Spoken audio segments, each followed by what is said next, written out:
Hello, everybody. My name is Jonathan Vita.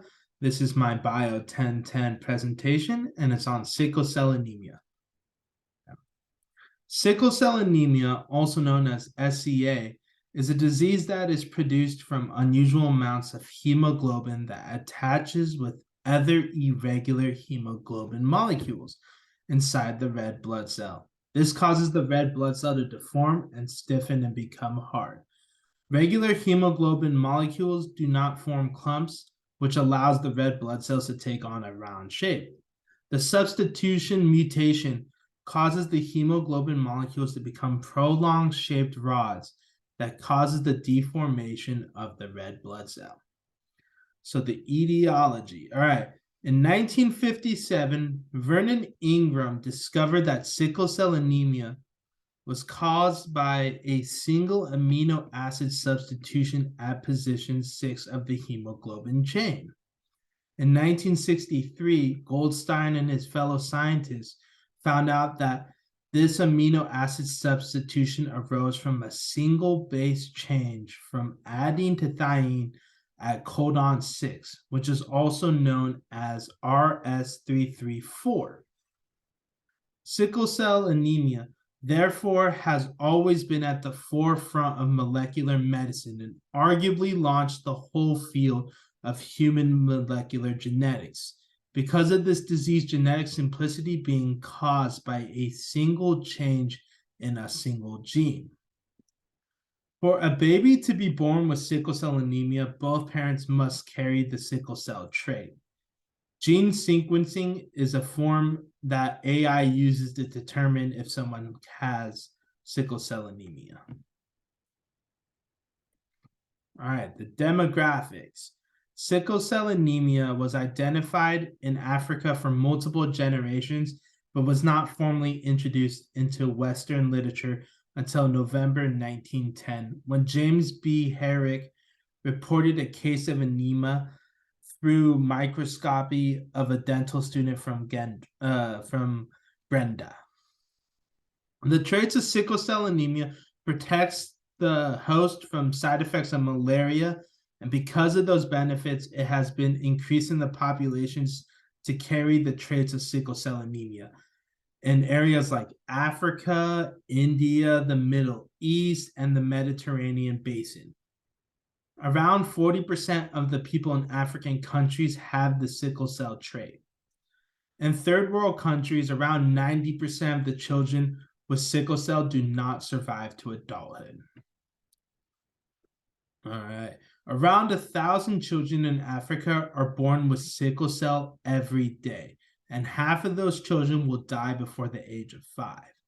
Around 20% of the children with sickle cell in India will die before the age of 2. Sickle cell affects around 100,000 Americans. More than 90% of Americans with sickle cell will live to adulthood because of better diagnosis and treatments available in the United States. The mortality rate for African American children has been lowered due to a vaccination for pneumococcal disease. This vaccine lowered the death rate for children under 4 by around 42%.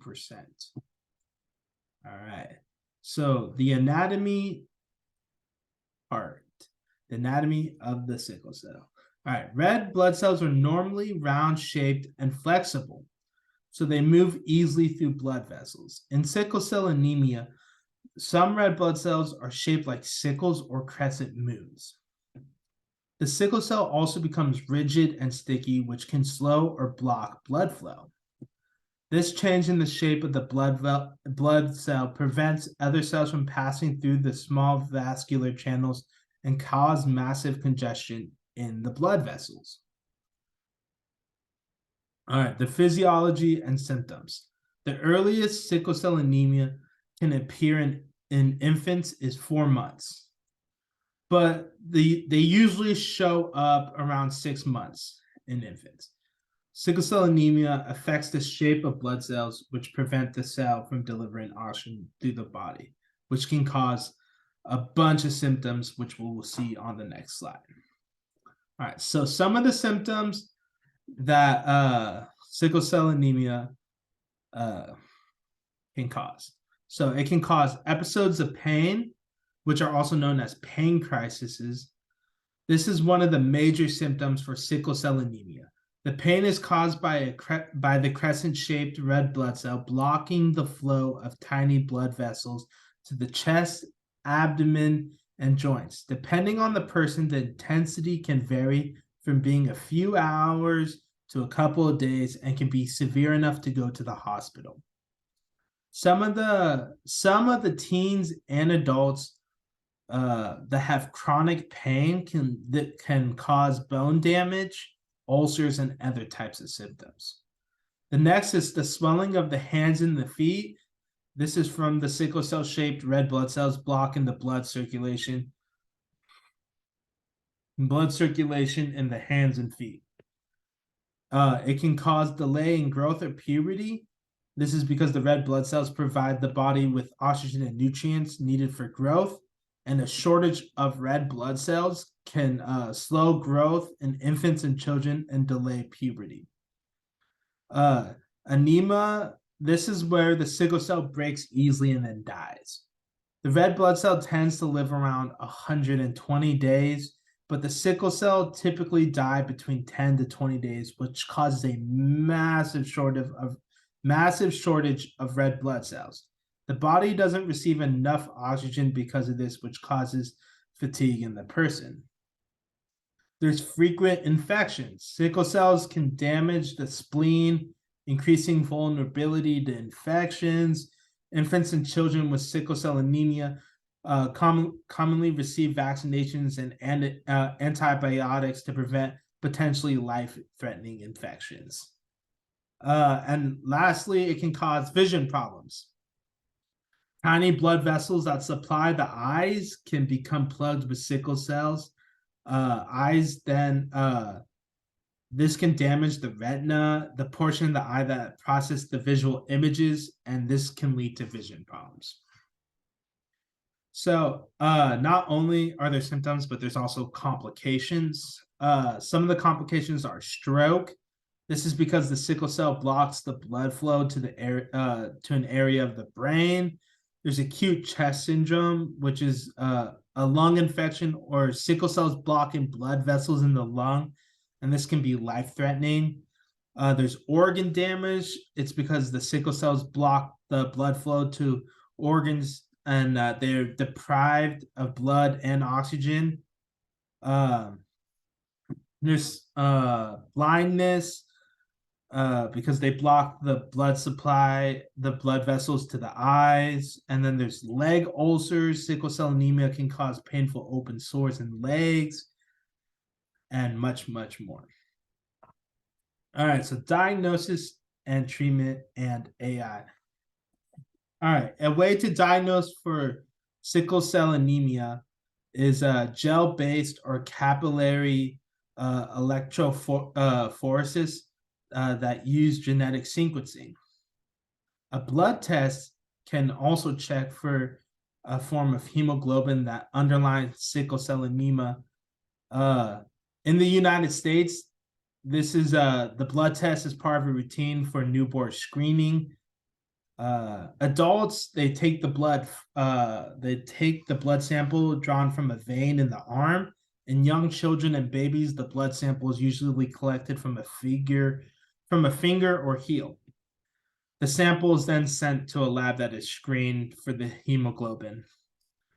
There's also screening programs like preconception, antenatal, and then neonatal are all used to determine sickle cell anemia. And then one last way is that sickle cell anemia can be diagnosed in an unborn baby is by sampling some of the fluid surrounding the baby in the mother's womb. And yeah, those are all the ways to diagnose anemia. Now, there is no cure for sickle cell anemia. There are multiple medications that can relieve pain and symptoms and complications that come along with this disease. There is hydroxyurea, which is used for the painful crises and might reduce the need for blood transfusions or hospitalizations, but it does increase the risk of infection. There's L-glutamine oral powder. The FDA just recently approved this drug for treatment of sickle cell anemia. It reduces the pain crisis. There's Volexiter.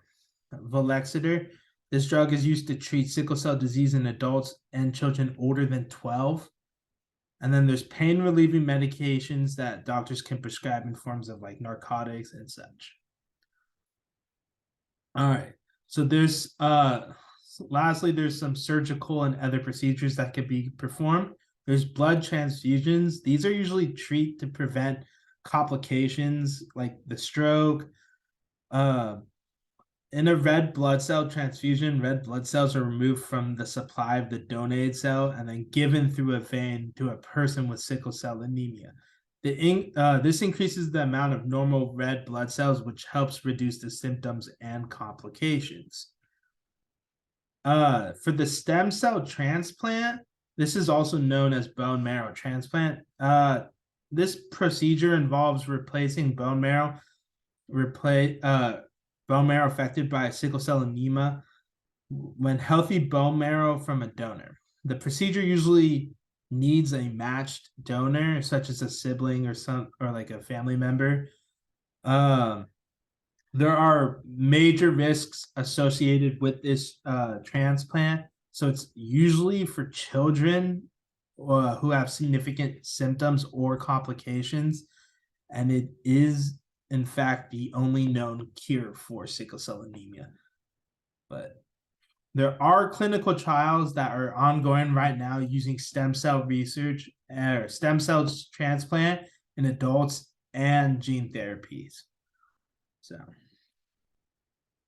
So preventing infections. Children diagnosed with sickle cell anemia may need penicillin between the ages of 2 to 5. Doing so helps prevent infections such as pneumonia, which can be life-threatening to children with sickle cell anemia.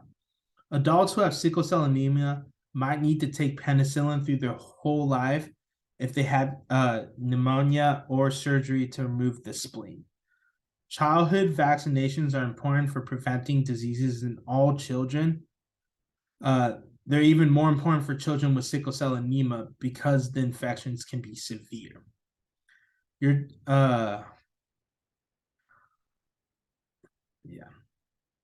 So the prevention of sickle cell anemia. If you carry the sickle cell trait, seeing a genetic counselor before trying to conceive can help you understand the risk of having a child that has sickle cell anemia. And they can also explain possible treatments, preventative measures, and other types of reproductive options. This is a path that is very informative, and they really want people to try to prevent their children from having this disease. And these are my references. And thank you so much for listening to my presentation. And thank you.